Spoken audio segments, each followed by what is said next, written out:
আগের পর্বে আমরা শুনেছিলাম গ্রামের মোড়লের থেকে রাজ জানতে পেরেছে যে নারকান্দা গ্রামের মন্দিরের পাশের জঙ্গলে মদ্যপান করতে গিয়ে অশরীরীদের দোষে মৃত্যু হয় তার এক বন্ধু অজয়ের, আর গুরুতর অসুস্থ হয়ে পড়ে তার আরেক বন্ধু ললিত। এই না না, এই অচেনা জায়গায় গিয়ে এসব করিস না, যদি কোনো বিপদ আপদ হয়। এই চুপ কর তো, তুই তো যাচ্ছিস না, তাই অত জ্যাঠামো করিস না। কিচ্ছু হবে না, আমরা অ্যাডাল্ট, ওকে? চুপচাপ ব্যাগে ঢুকিয়ে নেব, তারপর সময় মতো বের করে ব্যাস দে তালি।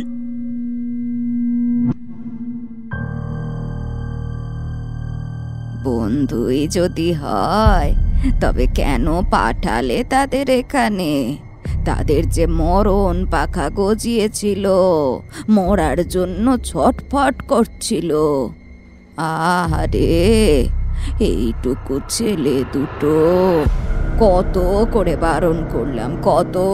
বারণ করলাম মদ খেও না, তবু আমার কথা শুনলো না গো। শুনলে বেঁচে যেত গো আমাদের চোখের সামনে।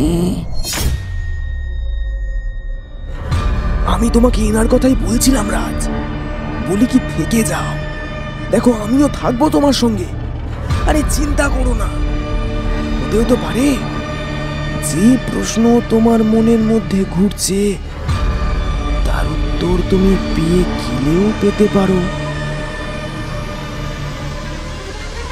নারকান্দা জঙ্গলে ঘুরে ঘুরেও ভূতের দেখা না পেয়ে অবশেষে পণ্ডিতজির কাছে গিয়ে মৃত বন্ধুর আত্মার প্ল্যানচেট করে সেই মৃত্যুর পিছনে থাকা সত্যিটা জানার কথা ভাবে সে।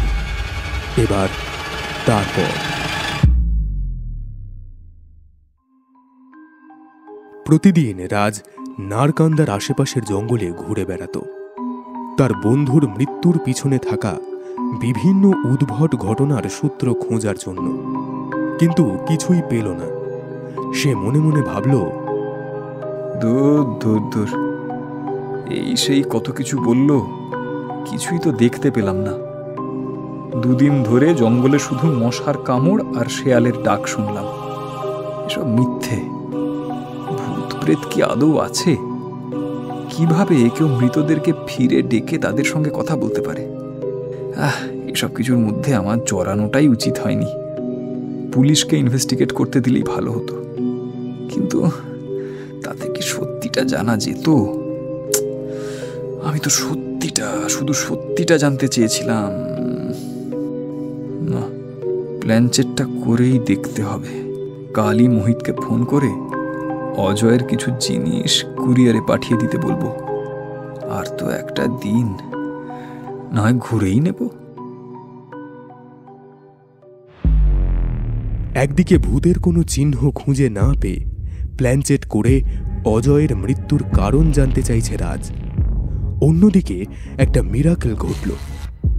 ওই ঘটনার পর ললিতের তো মানসিক বিকৃতি এসে গেছিল। কত চিকিৎসা হলো তারপর, তবে সব চিকিৎসাই তাকে সুস্থ করতে ব্যর্থ হচ্ছিল। হঠাৎই ও রেসপন্স করতে শুরু করল। মাঝে মাঝে অবচেতন হয়েই কিসব বলতে বলতে কখনো কখনো সে চিৎকার করে ভয় পেয়ে একটি আত্মা সম্পর্কে কথা বলত, যে নাকি তাদের বনে আক্রমণ করেছিল। ওর বাড়িতে এই রেসপন্স করার খবরটা দিল রাজ।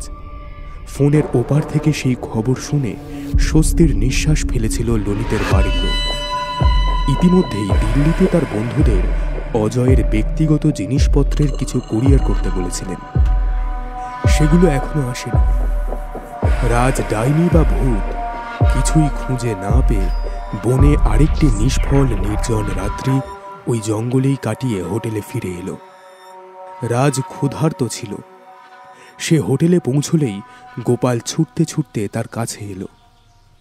এই যে গোপাল, ভীষণ খিদে পেয়েছে গো, খেতে দাও না কিছু। সেসব পরে হবে, একটা কথা শুনলে না তোমার খিদে মাথায় উঠবে। কেন, কি হয়েছে? পণ্ডিতজি ফিরে এসেছেন আর তোমার জন্য অপেক্ষা করছেন, এক্ষুনি চলো। শুধু একটা কথা, পণ্ডিতজি ফিরে এসেছেন।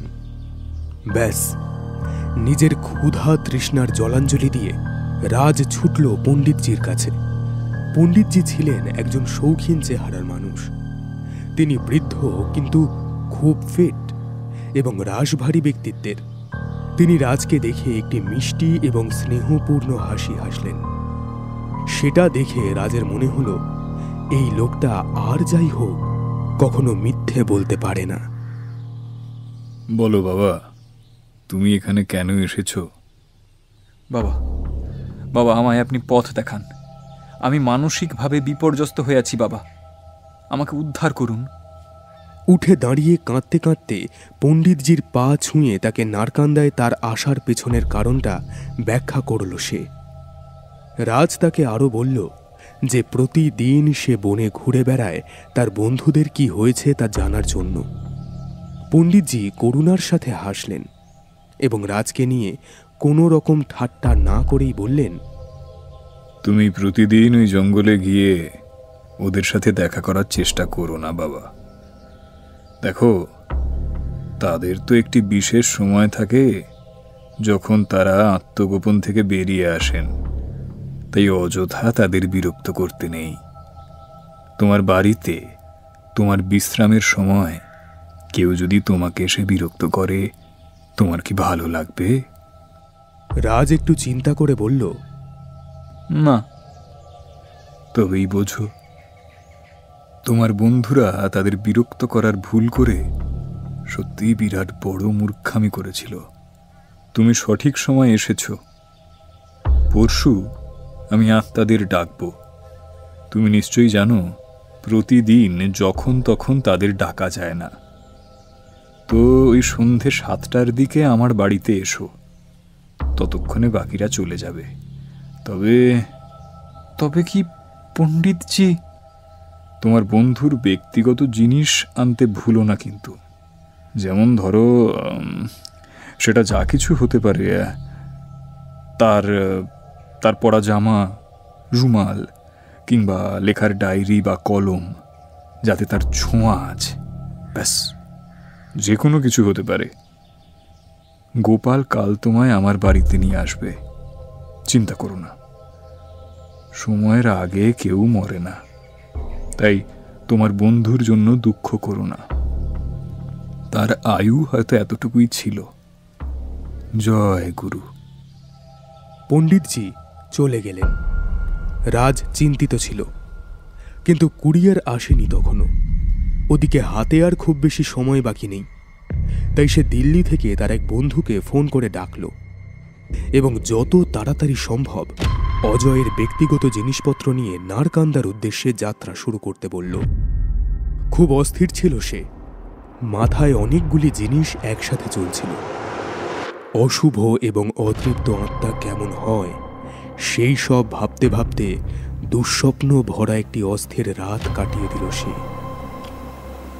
ভয়ে অনেকবার ঘুম থেকে উঠে পড়েছিল, কিন্তু তারপর পণ্ডিতজির হাসি মুখের কথা মনে পড়তে একটা প্রশান্তি অনুভব করে মনে সাহস এনে আবার শান্ত হয়ে ঘুমিয়ে পড়ল।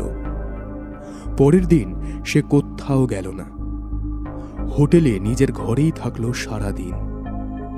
তার বন্ধু মোহিত কিছু জামা কাপড় এবং অজয়ের একটি ডায়েরি নিয়ে সন্ধ্যার মধ্যেই দিল্লি থেকে এসেছে। এই কি ব্যাপার রে, এরকম জরুরি তলব করলি? অজয়ের মা মানে কাকিমা তো এখনো ট্রমাটা কাটাতে পারেননি। আমি আর বরুণ পালা করে ওনার কাছে থাকছিলাম। এদিকে অজয়ের মৃত্যুর কারণ জানতে পারলি কিছু? আসার পর থেকে নিজে তো জানালিও না, আর আমরা ফোন করলেও তোকে ব্যস্ত পাওয়া যেত। কার সাথে যে এত কথা বলতিস?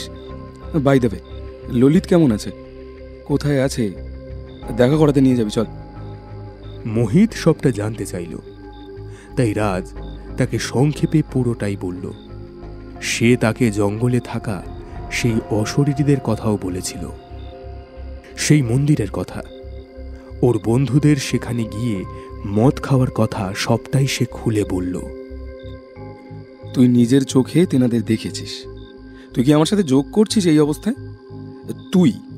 তুই তেনাদের দেখেছিস, আর যে কখনো এইসবে ভুলেও থাকতো না সেই সব মানছে। হ্যাঁ, স্ট্রেঞ্জ। আমি এখানে আসার পর এখন এসব বিশ্বাস করি।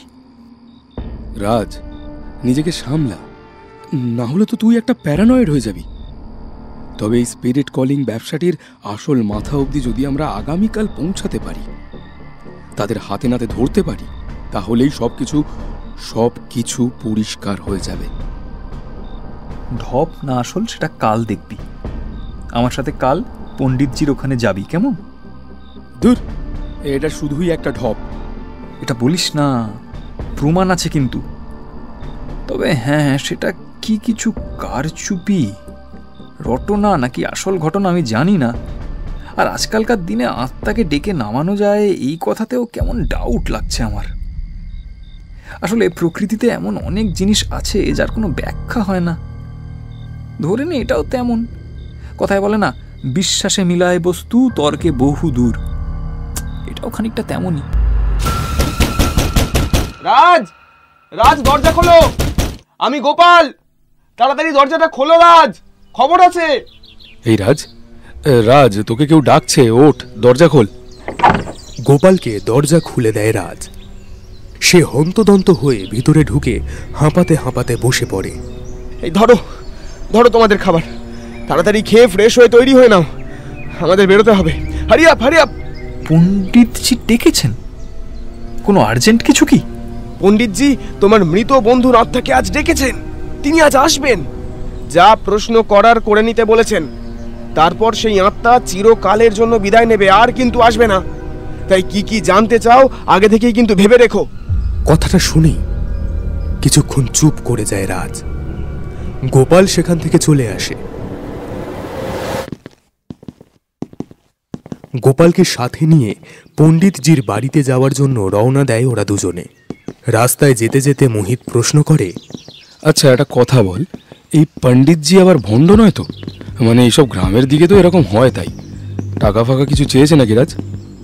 মৃত মানুষ আবার ফেরে নাকি? এসব না করে দিল্লি ফিরে গিয়ে একটা সুস্থ জীবন যাপন করবো, চল। যত সব ভণ্ডামি।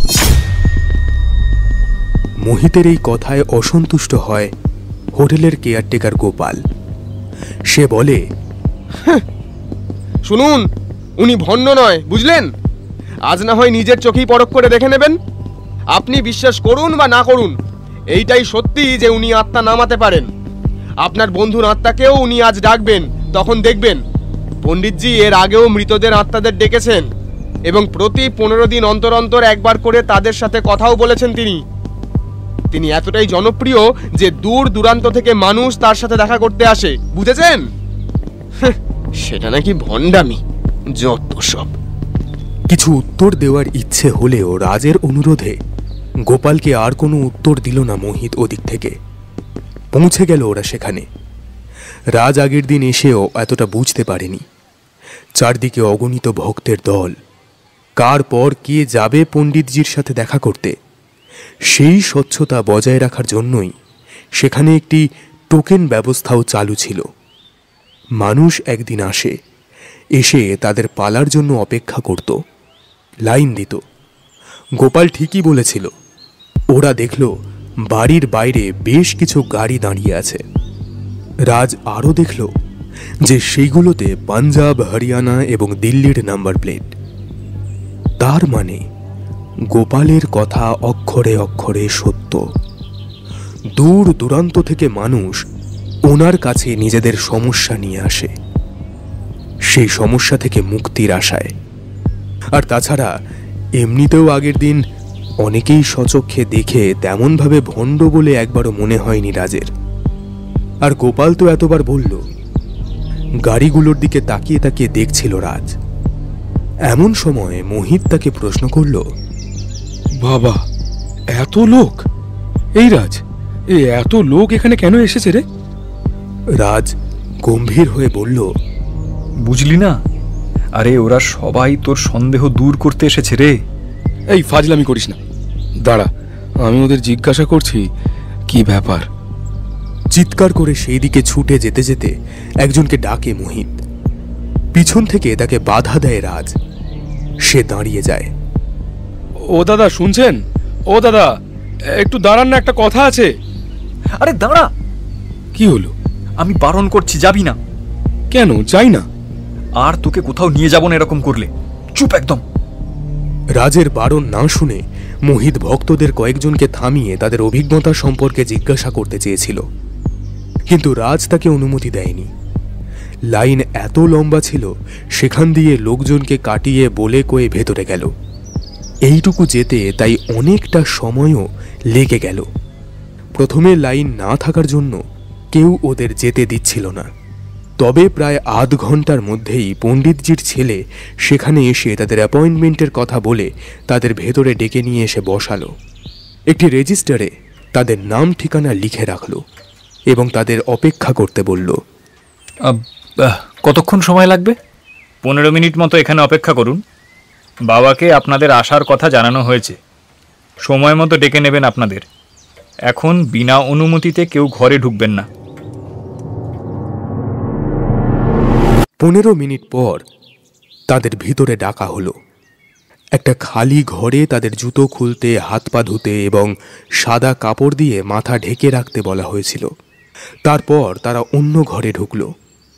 ঘরে ঢুকেই দুজন ভয় পেয়ে গেল। ওদের গা শিউরে উঠল। ঘরটা খুবই ছোট। এই ঘরে আগের দিন তারা আসেনি। সেখানে প্রচুর ধূপ আর আগরবাতি জ্বলছিল। সেই ধোঁয়া ঘরটিকে ঝাপসা করে তুলেছিল। সেখানে যেটুকু আলো দেখা যাচ্ছিল তার উৎস ছিল ঘরের এক কোণে থাকা একটা ছোট্ট জ্যোতি। তারা কিছু বলতে গেলে পণ্ডিতজির ছেলে তাদের মাঝপথে আটকে দিয়ে ফিসফিস করে তাদের বলল, চুপ, কার্পেটে বসুন, কথা বলবেন না একদম। ফিস ফিস করেও নয় কিন্তু। তার কথা মতোই কাজ করলো ওরা। হঠাৎ তারা জ্যোতির কাছে কোণে একটি আবছা ছায়া দেখতে পেল। দুজন দুজনকে জড়িয়ে কেঁপে উঠল। ভয়ে তারা পণ্ডিতজির ছেলের দিকে তাকালো এবং তিনি তাদের ঠোঁটে আঙুল দিয়ে চুপ থাকতে ইশারা করলেন। আপনাদের বন্ধু যিনি মারা গেছেন, কি যেন না, হ্যাঁ অজয়, ওর জিনিসপত্র এনেছেন নিশ্চয়ই। ওগুলো সাহস করে ওই ছায়া মূর্তিটার কাছে রাখুন। ওরা ভয়ে ভয়ে জামাকাপড়গুলি ওই অবয়বটির কাছে রেখে ঘর থেকে বেরিয়ে গেল। রাজ এবং মোহিত দুজনেই তারপর নির্বাক হয়ে বসে রইল। তাদের মন বলছিল কিছু একটা ঘটবে। তার অপেক্ষাতেই ওখান থেকে এক চুলও নড়েনি তারা। এবার ভেতরে চলুন, সে এসে গেছে, আপনাদের খুঁজছে। ওরা ভেতরে ঢুকতেই দেখতে পেল ঘরের দরজাটার পাশে সাদা কাফন থেকে একটা হাত বেরিয়ে এসে অজয়ের জামা টেনে ভেতরে নিয়ে চলে গেল। তারপর কিছুক্ষণ নিস্তব্ধ চারিদিক। হঠাৎই ঘরের কোণ থেকে একটা গভীর গলার স্বর ভেসে এলো। বলো, তার কাছে তোমরা কি জানতে চাও? এই গম্ভীর ফ্যাঁসফ্যাঁসে গলা শুনে ভয়ে কাঠ হয়ে গিয়ে দুজন দুজনের হাত শক্ত করে চেপে ধরল। কয়েক মুহূর্ত দুজনেই পারল না কথা বলতে। তবে রাজ বুঝতে পারল সেই কণ্ঠটি পণ্ডিতজির। সে ভয়ে ভয়ে আমতা আমতা করে বলল, আমরা এসে গেছি পণ্ডিতজি। কি হয়েছে আপনি ডাকলেন? অপেক্ষা করছে সে তোমাদের জন্য, বসো। তারপর আবার নীরবতা। তবে কি সত্যি অজয়ের আত্মা এসেছে সেই ঘরে? যদি না আসে তাহলে কার ছায়া তখন দেখলো ওরা? জানতে হলে মন দিয়ে শুনবেন আমাদের পরবর্তী পর্ব। সেই পর্ব নিয়ে হাজির হব খুব তাড়াতাড়ি। ধন্যবাদ।